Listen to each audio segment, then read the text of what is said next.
اللہم صلی علی محمد و آل محمد۔ السلام علیکم ناظرین، میں ذاکر عمیر رضا نقوی یہ جو چند فرامین ہیں حضرت امام موسیٰ کاظم علیہ السلام کے، یہ میں پیش کرنا چاہتا ہوں۔ مولا فرماتے ہیں جھگڑا نہ کرو تاکہ تمہارا احترام ختم ہو جائے۔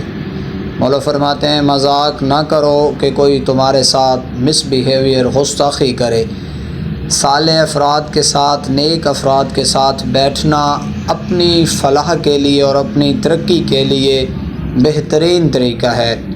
اگر آپ پڑھے لکھے علماء حق کی محفل میں بیٹھیں گے تو آپ کے علم کا اضافہ ہوگا، شعور آپ کا بڑھ جائے گا۔ مولا فرماتے ہیں تمہارے نفس کی قیمت تو بس جنت ہے، بس خود کو جنت کے علاوہ کسی اور سے فروخت نہ کرو کہ اپنے آپ کو اتنے قابل بناؤ کہ اپنے اپنے معیار کو جو فرما ہے محمد مصطفیٰ کا، جو محمد وآل محمد کا، جو حکم خدا ہے، اسی کو فالو کرو، اسی پہ عمل کرو تو آپ کی قیمت برقرار رہے گی۔ جو بندہ ایمانداری سے زندگی گزارتا ہے، مولا فرماتے ہیں اور سچائی کے ساتھ اس کے رزق میں اضافہ ہوتا ہے۔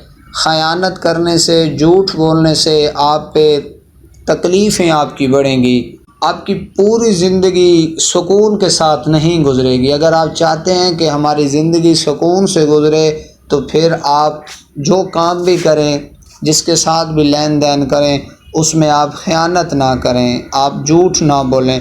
وہ شخص مولا فرماتے ہیں ہم میں سے نہیں ہے جو اپنی دنیا کو دین کے لیے ترک کر دے یا اپنے دین کو دنیا کے لیے ترک کر دے۔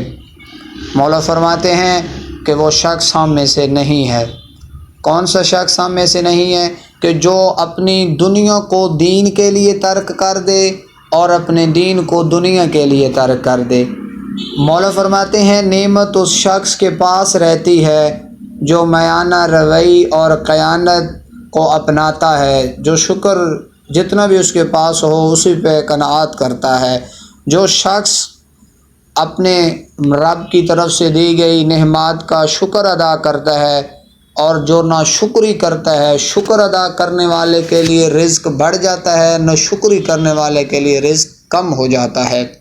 معرفت الہی کے بعد جو چیزیں انسان کو خدا کے قریب اور نزدیک کر دیتی ہیں وہ کون سی ہیں؟ وہ ہے نماز، والدین کے ساتھ اچھا برتاؤ، حسد نہ کرنا، خود پسندی سے دور رہنا اور ان چیزوں سے، ان کاموں سے، ان ایکٹیویٹیز سے دور رہنا جس کا سختی سے ممانعت ہے۔